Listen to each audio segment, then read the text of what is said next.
Seguimos entonces aquí, Álvaro, con la banda cambiaria, un momento de balances. Venimos haciéndolo con distintos interlocutores, con distintos invitados que a lo largo de todos estos años nos han acompañado aquí en la banda cambiaria, y es el momento de analizar un poco la economía, y hemos convocado a la referente de la provincia de Santa Fe, del Centro de Estudios Scalabrini Ortiz. Estoy hablando de Celina Calore, que está en línea, y la saludamos. Buenas tardes, Celina. Álvaro Torrilli y Sandra Sicaré te saludan. ¿Cómo estás? ¿Qué tal? Buenas tardes, Sandra, Álvaro, ¿cómo están ustedes? Muy bien, gracias. Muy bien, Celina, muchas gracias. Bueno, ¿cómo estás viendo el cierre del año 2021 en la economía?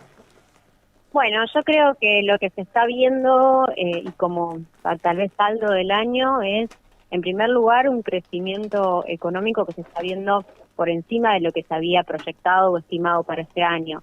Vamos a cerrar el año con un crecimiento del 10% del PBI, mientras que cuando uno iniciaba el año tenía un pronóstico por ahí de la mitad, ¿no? Del crecimiento, entre el 5%, a 5 puntos del PBI, así que me parece que ese sería como un dato positivo para tener en cuenta. Por supuesto, eso está vinculado a un rebote de la actividad económica respecto de lo que fue un año 2020 atravesado por la crisis de la pandemia y también por la crisis que veníamos trayendo desde 2018 respecto a la crisis de deuda, que es una crisis que todavía no hemos resuelto, una cuestión del endeudamiento que no hemos resuelto, pero creo que como balance del año podemos decir del lado positivo un crecimiento mayor al esperado, y de las mayores dificultades o desafíos podemos hablar de la cuestión de los precios, por supuesto, y de la restricción cambiaria, que ya son dos temas estructurales de nuestra economía que los sucesivos gobiernos no han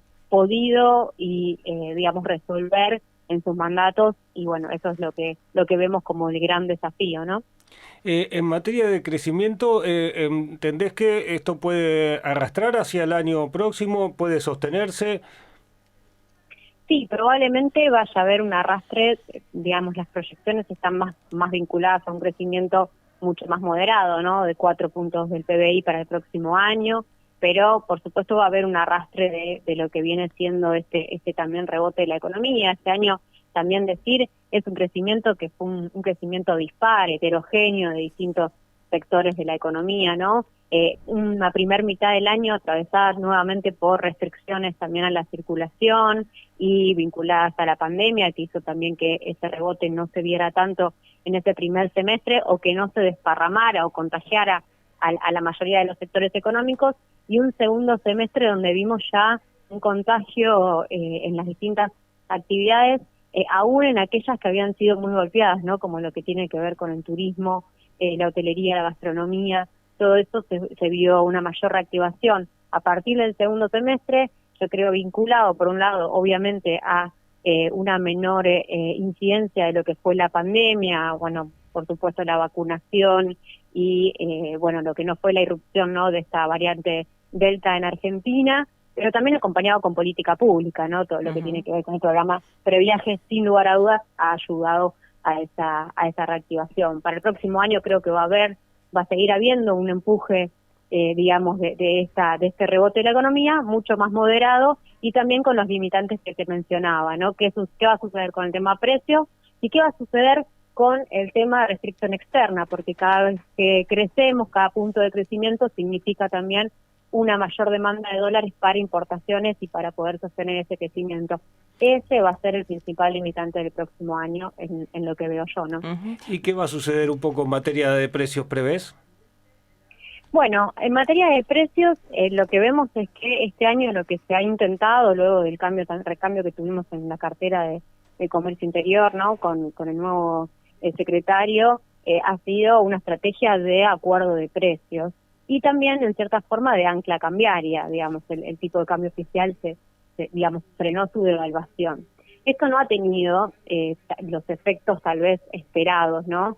Pero bueno, los acuerdos de precios puntuales en los alimentos, nosotros que seguimos, ¿no?, que tenemos relevamientos propios, algún efecto han tenido. Yo creo que, digamos, sin saber cuál va a ser la estrategia oficial, si bien se dice que a partir del 7 de enero se viene una ampliación de estos acuerdos también en otros sectores, creo que esa va a ser la clave, ¿no? Que no sean acuerdos sectoriales, sino más bien intentar ir por un acuerdo más global, ¿no? De todos los precios de la economía y a los que se pueda después alinear la pauta salarial y la actualización, por ejemplo, de lo que tiene que ver con alquileres o todos esos precios que están de algún modo indexados. Creo que por ahí tendría que ir la estrategia del tema precios, porque ya notamos que solo con el ancla cambiaria no se frena, con lo cual tiene que ir a una cuestión que apunte a cortar la inercia inflacionaria, decimos desde el peso, ese piso de inflación en el cual se crean esas expectativas que hoy está entre el 45 y 50% interanual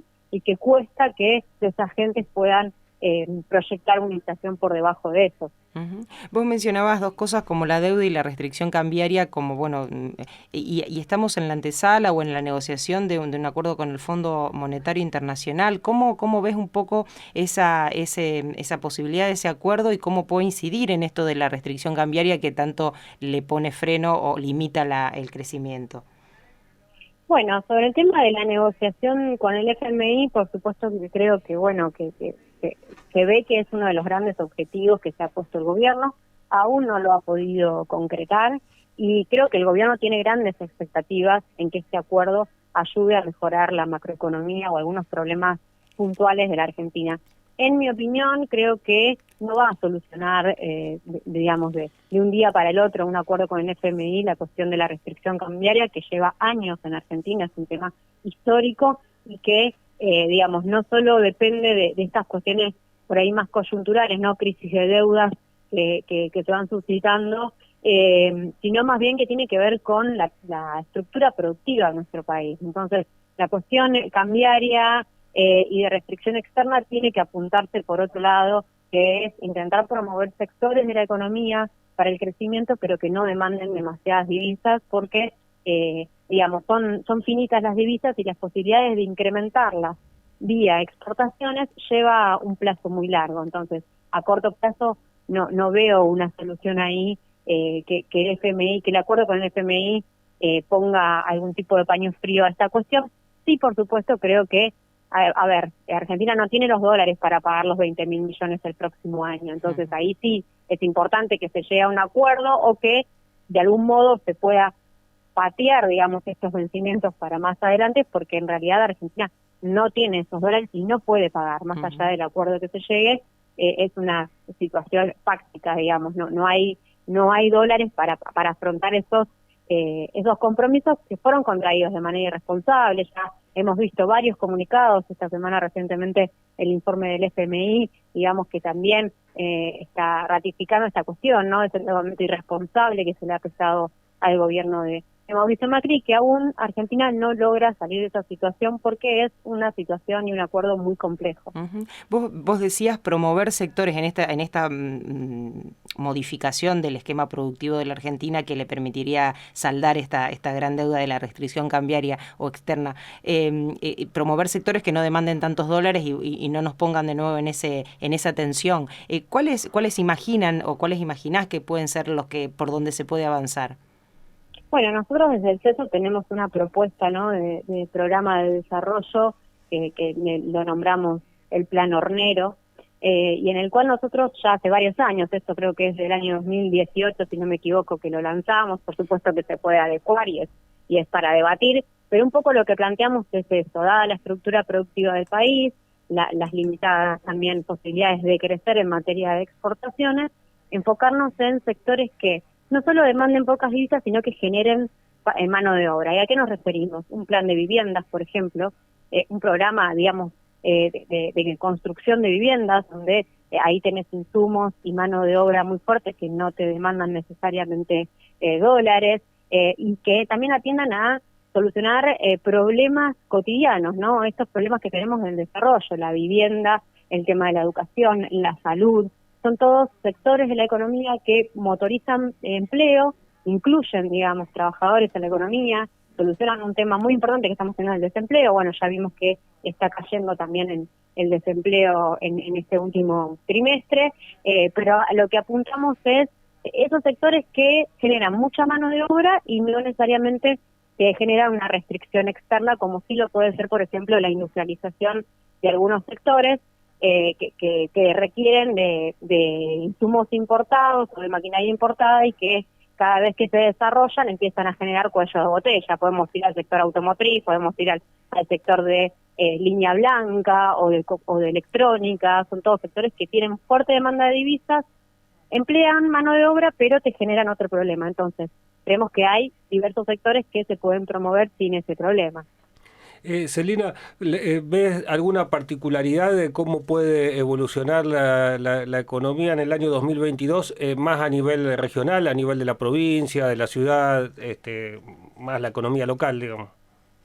Y bueno, la provincia de Santa Fe, también los indicadores lo van reflejando, es una de las provincias que va a la cabeza, ¿no?, de la reactivación, principalmente las provincias y las regiones que están vinculadas a la agroindustria, ¿sí? Todo ese sector ha motorizado la recuperación económica en Santa Fe, toda la parte industrial vinculada a la maquinaria agrícola con fuertes crecimientos, y en general eso se plasma en los indicadores de empleo, por ejemplo en el Gran Rosario con un desempleo, ¿no?, del 8%, del 7,8% por debajo de la media nacional. Digamos, Santa Fe está teniendo algunas particularidades que en realidad son propias de esa estructura económica que han hecho que se reactive, ¿no?, de una manera un poquito más por encima de lo que han sido otras provincias argentinas, y creo yo que ahí también hay un desafío, ¿no?, de cómo potenciar esas cualidades que tiene la provincia. Bueno, sabemos lo que sucede, por ejemplo, con políticas como Billetera Santa Fe, que han promovido fuertemente el crecimiento. Yo recién estaba leyendo también un informe en el cual se marcaba que también Santa Fe es una de las que va a la cabeza de la facturación en los comercios, así que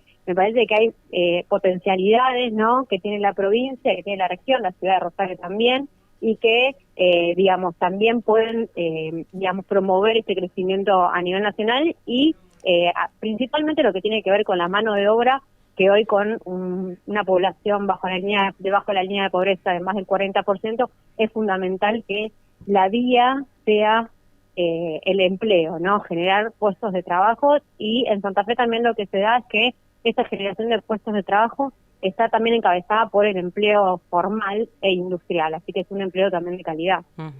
Celina, te agradecemos muchísimo este contacto con la banda cambiaria, por supuesto agradecerte también todo el tiempo que a lo largo de este año y bueno, las veces que te hemos convocado has respondido a la banda para ayudarnos, a desentrañar un poco la economía. Gracias por tu tiempo y bueno, y muchas felicidades también para vos y tus seres queridos para el próximo año. Bueno, muchísimas gracias a ustedes por darnos siempre el espacio también de difusión de nuestros informes y poder también llevar la voz ahí a sus oyentes. Así gracias. Que muchas gracias y felicidades para ustedes. Igualmente, hasta la próxima. Así pasaba la economista Celina Calore, que es coordinadora regional del Centro de Estudios Scalabrini Ortiz en la provincia de Santa Fe. Quédese en los podcasts de la banda cambiaria.